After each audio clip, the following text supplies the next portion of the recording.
Hello and welcome. The goal of this training video is to prepare any of our field techs on how to properly PM the Bunn Ultra machine. Please follow the checklist posted on my Monday for this PM when you're doing one in the field. It can be accessed through the checklist section of the knowledge articles.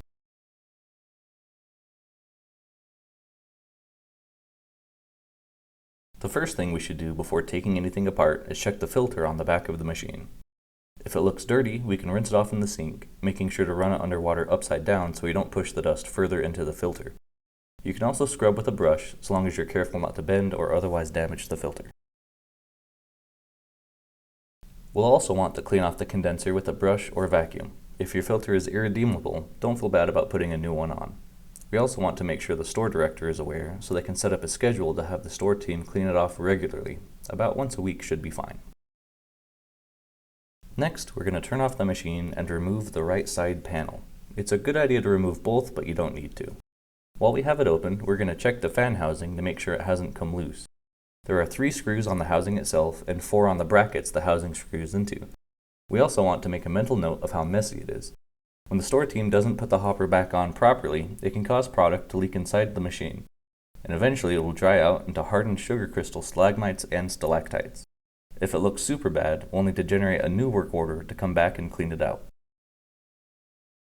Next is something that you would have noticed easily when approaching the machine, but we're going to take the chance to call attention to it now.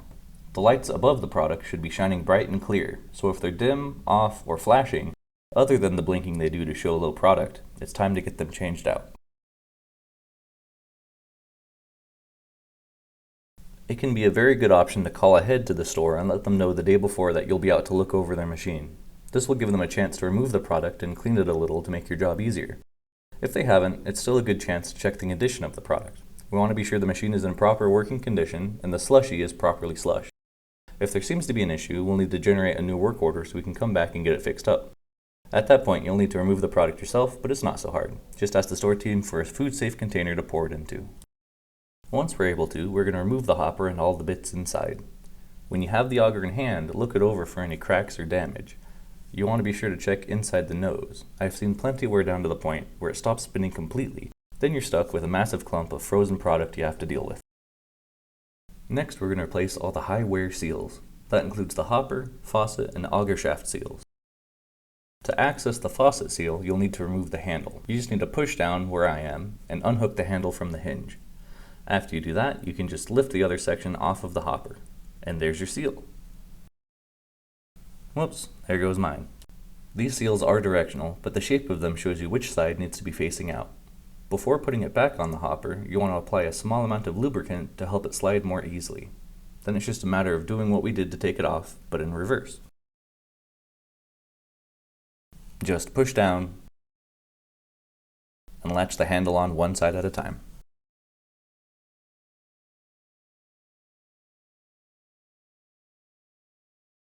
For the hopper seal, you want to make sure the slotted side of the seal is facing the front.